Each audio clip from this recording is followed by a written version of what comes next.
Hello everybody, my name is Leo and with this video we share a direct comparison between the NUX MG30, the Mooer G200 and the Ampero one. First of all, we will hear the 3 unit in action with a double demo song, then we will describe the main characteristics of the 3 units with a very detailed comparison chart, then we will hear more sounds, also comparing the 3 units with a real tube amp, and finally, as usually, I will give you my 2 cents. So I hope you enjoy and please don't forget to subscribe and hit the bell, as it would really help me to make more videos like this. Let's start with the double demo song.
We'll now check the differences between these 3 units among the following parameters: number of amps, cabs and microphones built in, possibility to use third-party IRs, number of presets available, number of effects and effect chain management, MIDI possibilities, audio in and outs, number of foot switches and expression pedal, screen size and type, looper capabilities, ADA conversion and USB channels available, special features, current power dimensions, weight and price. First of all, we have 55 amps plus 10 user slots and 26 cabs and 10 mics in the G200, with 64 amps with no empty slots and 60 cabs and 10 mics built-in the Ampero one, and 25 amps with no user slots, 16 cabs of which 8 dedicated to the bass guitar and 3 mics for the MG30. Here I would give a thumbs up to the Mooer G200 for 2 reasons. The first one is that the sum of the built-in amps in the G200 plus the user slots is bigger than the number of built-in amps in the Ampero one and the MG30. And the second and more important reason is that with the G200 and the G-Labs app you can profile your amp and import it in the empty slot of the G200, and this is pretty cool. I've done a video about it that you can find in the card above or in the description below. They all offer the possibility to load third-party IRs, but the G200 can manage IRs up to 512 sample points, while the Ampero 1 and the MG30 can reach 1024 sample points. Furthermore, the G200 has 200 presets, while the Ampero 1 has 198 presets. The MG30 has 128 presets done by guitar players, actually myself included. And for this reason, let me give a thumbs up to the MG30. As regards effects, the G200 has 152 effects in 9 blocks, with a flexible signal chain and with trail functions both for reverb and delay. On the other hand, the Ampero 1 has 242 effects and offers 9 flexible blocks with trails for reverb and delay like the G200. Finally, the MG30 has 50 effects distributed in 11 blocks with the possibility to have chorus, delay and reverbs both in parallel and series.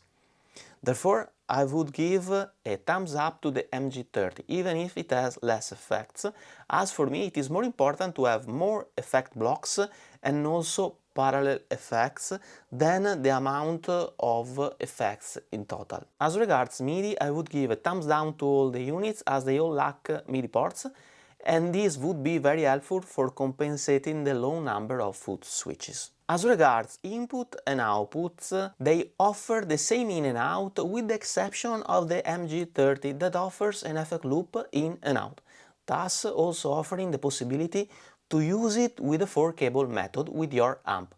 And this is a pretty cool and useful feature.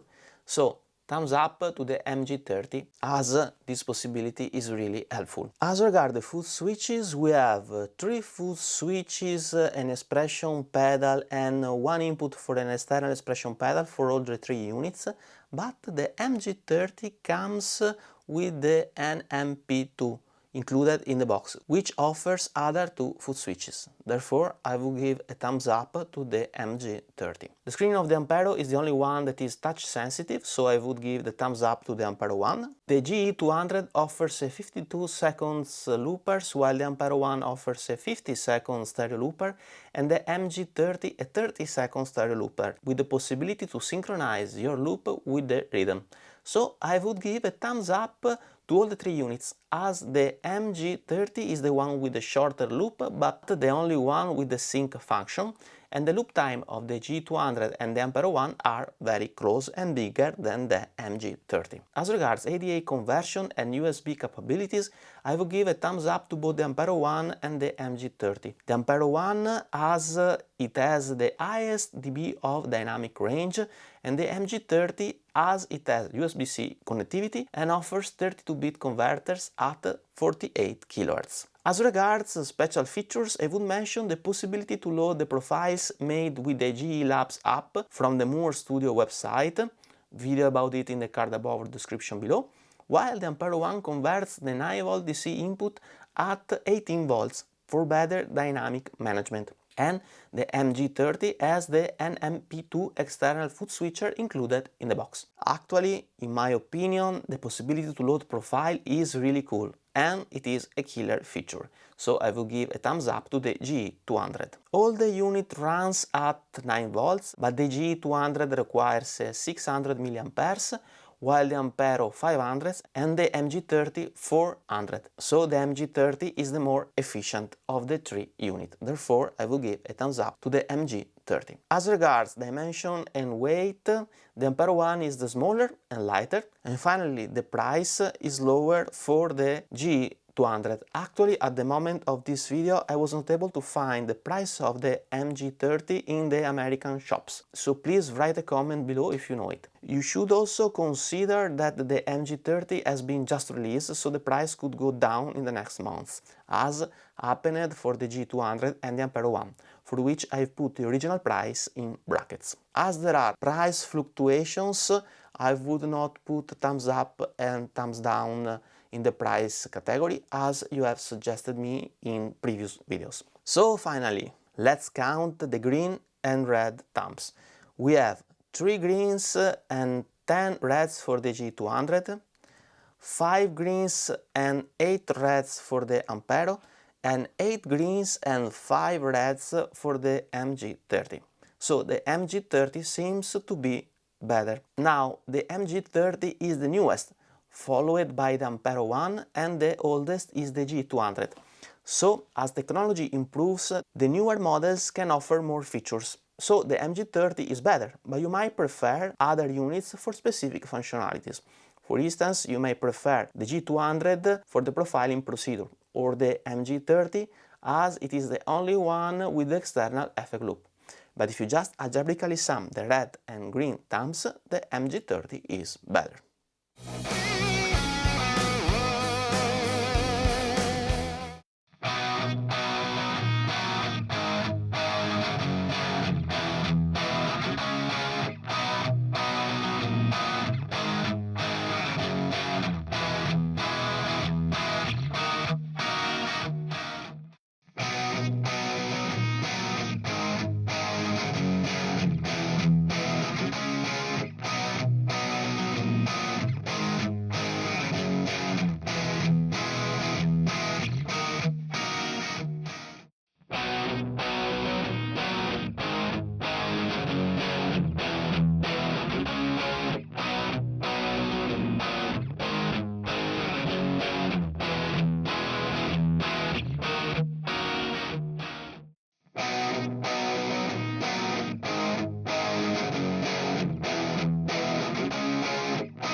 Now, final considerations here, and please notice that these are gonna be my personal opinions for my specific use cases, and of course you may not agree with me, and this is totally fine. Furthermore, I have received the MG30 from NUX, where I bought the G200 and the Ampero one with my own money. Now, all the three units offer a great value for the price, and the quality has greatly improved over the years. I would also add that the newer unit, that is the MG30, has an advantage, as being the newer, it takes advantages of the technological improvements and it offers more options at a lower price, where the G200, being the oldest, is also the weakest in terms of features, as explained describing the results of the comparison chart. Now, in my opinion, you can get pretty nice sounds from all the three units, considering the price, but the G200 and the MG30 has specific selling points in my opinion. I mean, things that enhance their value compared to the other modelers in this price range. The G200 has the possibility to load profiles done with the Mooer G Labs. I did a video about it that you can check out in the card above or description below. And this is a very cool feature, as you can create your own profiles of your own amp, or you can download profiles from the Mooer community, therefore expanding the amp options of the G200. The MG30, on the other hand, has an external in and out in order to connect external pedals, or to connect the unit with the 4-cable method to your amp, and it also offers more effect blocks and parallel effects, and these could be key functions for some of us. I mean, the possibility to use the MG30 with the 4-cable method with your amp could be a pretty unique selling point for some of us, like the possibility to run parallel effects. If I had to choose, well, I'm really torn between the G200 and the MG30. I love the possibility to load profiles, and I also love the possibility to connect the MG30 with the 4-cable method to my amps. Maybe I'm a little bit more towards the MG30 for its USB-C connectivity and for the possibility to record at 48 kHz, as I always record at 48 kHz. But it would be a really hard decision for me if I had to choose one. This is obviously totally subjective, and I would like to know your opinions and which one of these three units you would choose in your use cases, and also if the sound differences that you can check out in the demo song or in the more sound section of this video are key deciding factor for you. So please let me know in the comment section below. These were my final 2 cents. We have now reached the end of this video. I hope you enjoyed, and if you did it, please subscribe to my channel, hit the notification bell and leave a thumbs up. It would be of a great help, and of course you won't miss my future videos. If you're interested in my IRs or in my camper profiles, you can check out the link in the card above or description below, where there is also a link to a playlist of songs of mine. That's all for now, thank you for watching, see you in the next video, bye bye.